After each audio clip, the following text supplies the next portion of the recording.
Selamat datang di channel YouTube Indo Programmer. Ini di video kali ini saya akan membahas tentang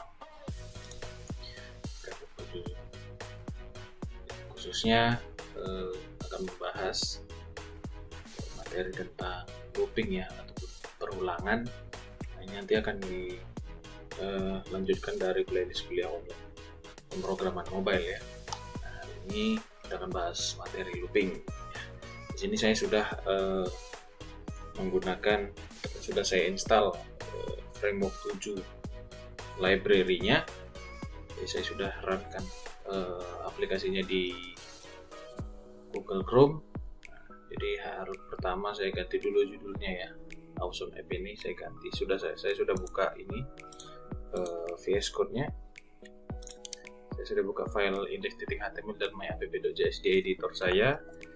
Jadi disesuaikan dengan yang kalian punya, bisa sama-sama kita kerjakan sesuai dengan video yang ada saat ini ya. Nah, saya ganti dulu judulnya. Di sini saya buat aja aplikasi perulangan misalnya ya.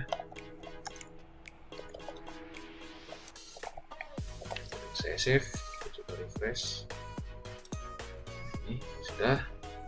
Sekarang saya akan coba beberapa eksekusi yang bisa dilakukan oleh perulangan ya. Jadi nanti di beberapa kita bagi beberapa halaman. Jadi mungkin kita buat 3 halaman untuk menjelaskan fungsi apa yang bisa dikerjakan oleh looping di dalam pemrograman mobile framework 7 ya. Nah, sekarang saya buat dulu tombol pertama di dalam back content ini. Nah, tapi ingat dulu karena tadi saya bilang kan kita akan menggunakan 3 halaman lagi ya. Selain halaman utama ini kita akan buat 3 halaman lagi, berarti kita atur dulu manajemen halamannya ataupun roots-nya ya.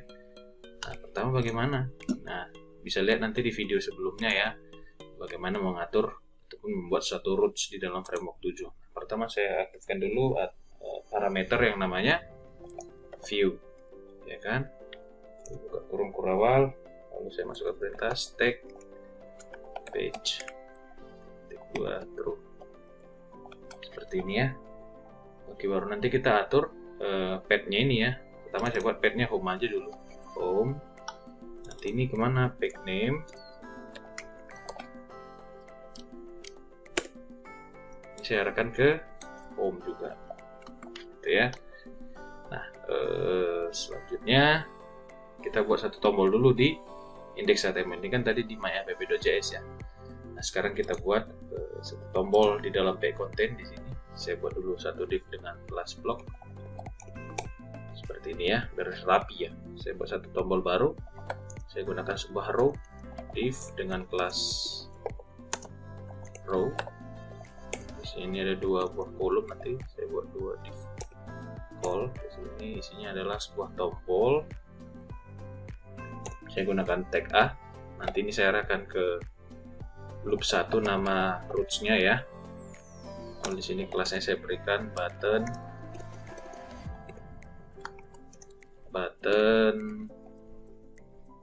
fill, lalu button saya kasih warna kan gitu ya, color green. Saya buat loop 1 misalnya ya. Kita coba lihat hasilnya dulu. Nah, ini sudah tombol, kita buat satu tombol lagi supaya biar sejajar. Saya buat satu div lagi dengan class call. Ini href, roots-nya ke arah loop 2, kelasnya button juga, lalu ini button fill, lalu ini colornya kita buat warna apa ya, orange saja ya. Baru ini kita buat loop 2, itu aja dulu ya. Oke, sudah ada 2 tombol yang saling bersampingan ya. Nanti loop 1 akan membuka halaman loop 1, loop 2 nanti juga akan membuka halaman loop 2. Nah, sekarang kita membuat halaman untuk loop 1-nya dulu. Berarti bagaimana caranya? Seperti di video sebelumnya, bisa dilihat lagi nanti bantuannya ya. Sekarang saya buat halaman baru lagi ya. Di sini saya kasih keterangan di div untuk ini kan halamannya ya. Ini kan satu halaman nih. Ini. Sekarang saya buat lagi di bawah div dari kelas home ya. Data name-nya kan home. tutupnya yang mana kan ini ya. Nah di sini saya kasih keterangan aja,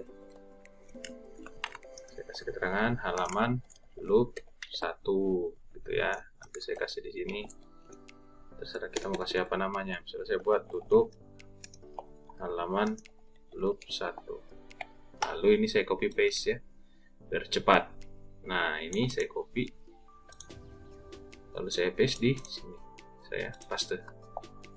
Sudah, ini dia namanya. Saya ganti aja judulnya halaman loop 1 gitu ya, bebas mau kalian buat apa. Lalu di loop 1 ini saya nggak perlu navbar, nggak usah pakai navbar gitu ya, nggak ada masalah, bebas mau kalian mau seperti apa. Lalu di pick content nanti ini saya hapus dulu, saya mau tampilkan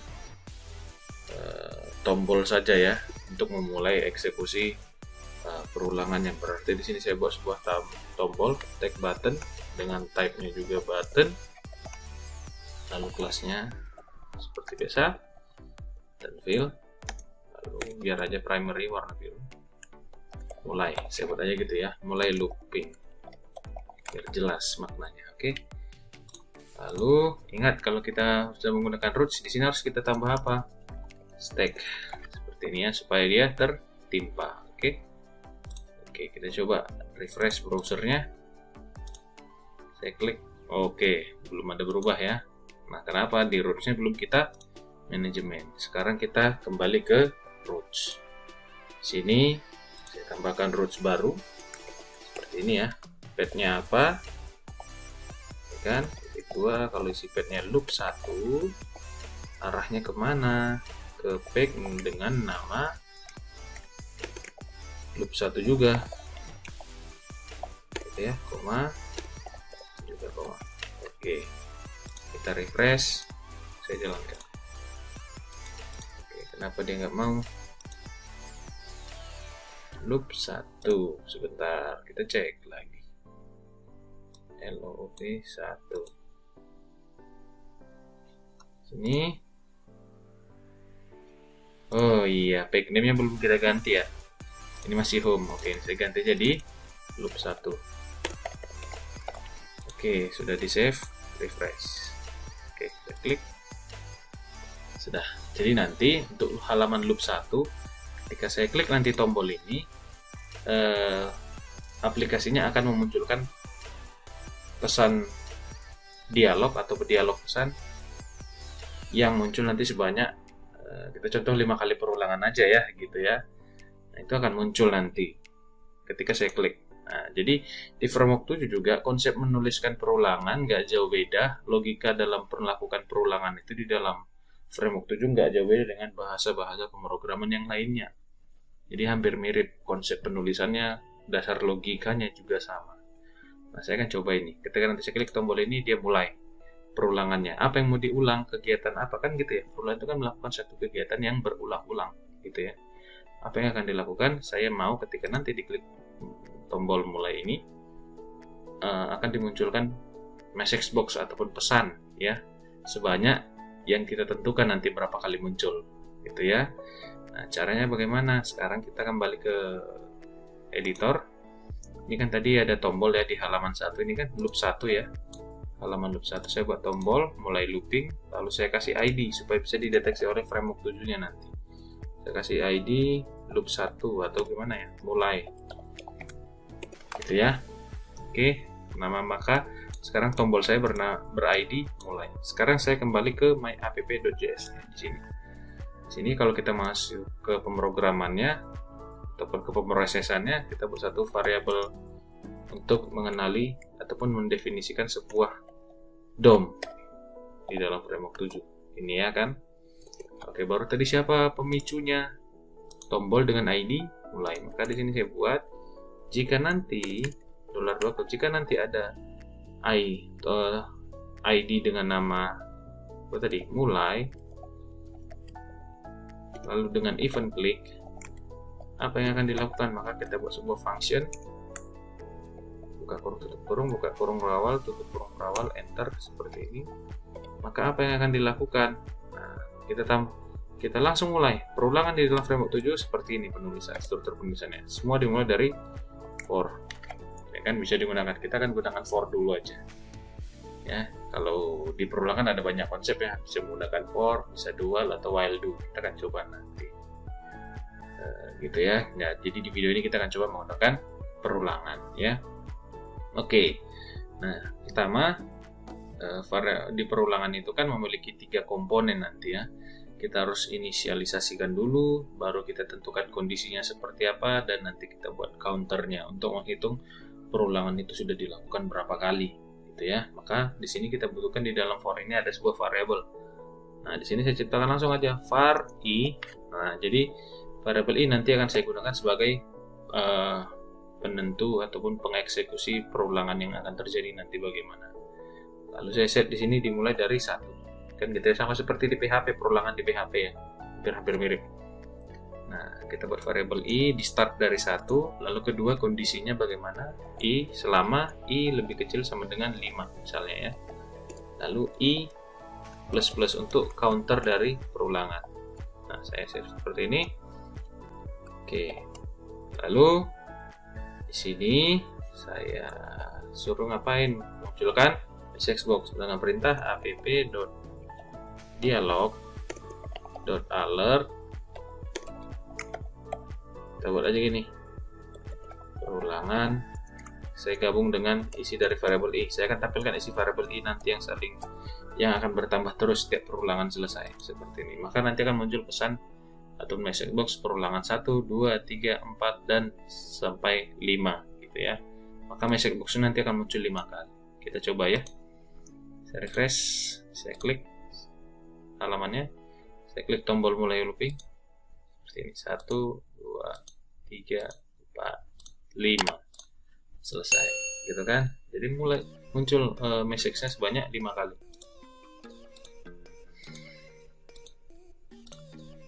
Nah, gitu ya. Jadi sudah berhasil gitu.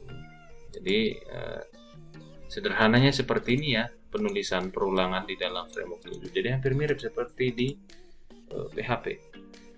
Gitu ya. Nah, di sini variabel i, var i, saya buatkan deklarasikan variabel i lebih kecil sama dengan 5i plus, maka tadi muncul hasil seperti itu. Gitu ya.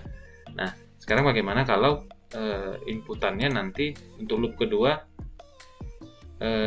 di loop kedua ini kita gunakan inputan untuk menentukan perulangan itu terjadi ataupun akan dilakukan berapa kali. Berarti ada interaksi dari formulir ya kan, dari form. Nah, saya lihat aja langsung ininya ya, dokumentasinya karena saya nggak hafal juga membuat form seperti apa.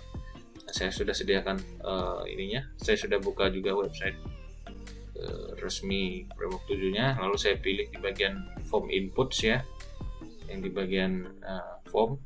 Nanti lihat aja di situ. Lalu saya turun ke bagian example, lalu saya cari untuk membuat form seperti ini, label dan input yang ini.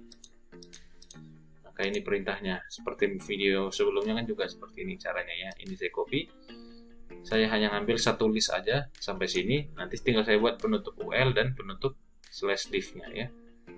Ini saya copy, saya membuat satu inputan aja di sini untuk menentukan banyak perulangan gitu ya. Oh, belum ya, kita buat halaman baru dulu. Terlalu cepat kita untuk mengcopy formnya. Ini saya buat halaman baru, ini saya copy dulu sampai sini dengan sejajar ya. Oke, ini copy. Saya buat halaman baru, saya kasih keterangannya biar nggak lupa. Halaman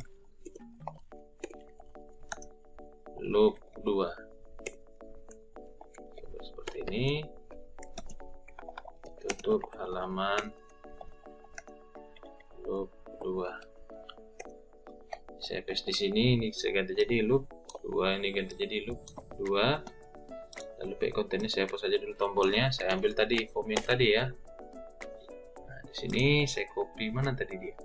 Oh, ini. Nih, saya copy, saya paste di sini.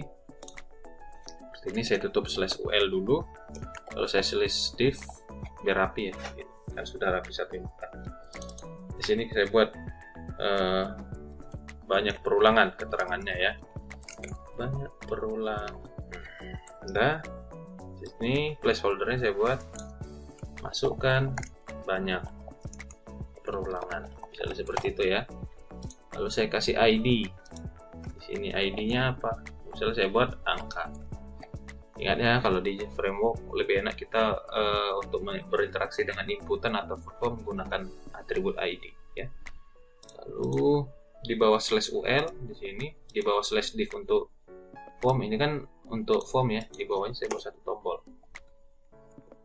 Udah, saya buat di sini tipenya button juga, kelasnya biasa button, lalu button fill ya kan, udah biar aja primary ya. Kalau saya buat mulai, ini saya kasih ID-nya apa, harus berbeda dengan di halaman sebelumnya ya. Kan saya buat berbeda, saya kasih tambah aja angka 2. Kalau yang tadi kan di sini tombolnya apa, mulai aja ID-nya ya. Di sini saya tambahin menjadi mulai 2 gitu ya. Sekarang kalau halaman sudah jadi, kita buat roots-nya dulu untuk halaman loop 2 di sini. Saya mulai, path-nya apa, seperti ini path-nya loop 2,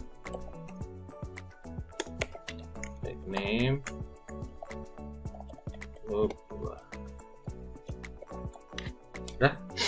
Oke, sekarang kita coba muncul nggak halamannya. Saya klik loop 2. Oke, ini sudah.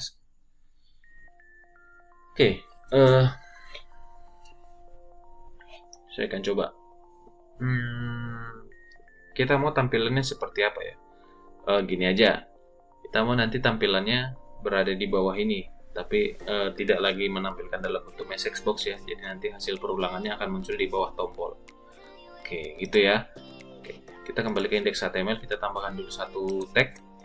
Saya buat aja di sini juga boleh ya, div dengan gunakan paragraf. Saya buat di sini ID-nya hasil 2 gitu ya. Jadi nanti hasil perulangannya muncul di paragraf dengan ID hasil 2. Oke, ya, seperti tadi tombol kita apa? Mulai 2. Sekarang kita buat event untuk membaca tombol mulai 2. Dengan perintah seperti ini kan. Hashtag mulai 2. Jika diklik ada sebuah function seperti ini kan. Oke. Lalu di sini apa? Saya tambahkan sebuah variabel untuk menampilkan isinya nanti ya. Saya simpan di situ. Variabel tampil namanya. Saya kasih kosong dulu. Udah. Lalu saya buat variabel baru lagi dengan nama angka yang akan menampung dari text box angka tadi ya. Sini saya buat angka. Ya, mana dia angka betul nggak ada ID? Oke, betul. Sudah. Ketik value, kita ambil isi yang nanti dari text box-nya. Lalu langsung kita mulai perulangan. Var i, bebas mau pakai variabel apa ya di sini untuk perulangannya. Sama dengan 1 i, tadi kan di sini kondisinya ya. Maka di sini ganti dengan isi dari variabel angka nanti. Karena ini yang menentukan perulangan nanti mau dilakukan seberapa banyak, gitu kan. Lalu i plus seperti ini ya. Lalu variabel tampil, saya masukkan perintah seperti ini. Variabel tampil plus sama dengan artinya nanti akan digabungkan semua isi dari variabel akan disimpan secara satu persatu. Jadi hampir mirip seperti array dengan perintah ini ya. Jadi di sini saya buat perintahnya perulangan, saya plus gini aja, lalu saya kasih br ya. Lalu nanti ini artinya fungsi plus sama dengan ini supaya nanti isinya ini disimpan semua secara satu persatu ke dalam variabel ini. Padahal variabel ini belum array ya, tapi sudah bisa menyimpan data lebih dari satu ya. Lalu di bawah saya panggil, nanti tampil di mana? Di paragraf dengan ID hasil 2. Maka di sini masukkan perintah hasil hashtag hasil 2 titik HTML. Udah. Baru di sini saya panggil variabel tampil. Seperti ini. Kita coba dulu ya apakah berhasil. Oke. Saya save. Lalu saya refresh, saya buka loop 2. Saya masukkan perulangannya 5 misalnya, mulai. Oke, kenapa dia tidak merespon? Sebentar ya. Oke, di hasil. Oh, salah, bukan dolar. Hashtag ya, sorry. Save, refresh. Loop 2, saya masukkan banyak perulangannya 5, mulai. Nah, muncul ya perulangannya 1 2 3 4 5. Oke. Jadi sudah jalan nih perulangannya yang sesuai kita inginkan tadi. Nah, ini perbedaannya. Kalau halaman 1 tadi eksekusi perulangannya dalam bentuk SX box gitu ya, sebanyak 5 kali. Karena kita tentukan tadi dalam program lakukan perulangan sebanyak 5 kali. Lalu loop kedua untuk menampilkan perulangan atau melakukan eksekusi perulangan sebanyak yang kita inginkan melalui inputan dari text box ini. Misalnya saya buat 10 ini, maka muncul 10 kali ya. Nah, itu cara sederhananya, teori dasarnya. Nah, ini sudah boleh nanti dicoba dulu dalam video ini, dua jenis perulangan ini ya. Nanti saya akan buat lagi video selanjutnya untuk perulangan selanjutnya apa saja yang bisa kita selesaikan dengan framework 7 ini ya. Nah, ini boleh diikutin dulu sesuai video yang saya buat, dua jenis looping tadi. Jangan lupa di subscribe, di share, lalu di komentar kalau ada yang perlu dipertanyakan. Itu aja untuk hari ini ya, silahkan di improve lagi apa yang bisa kalian bisa. Oke, saya ucapkan terima kasih.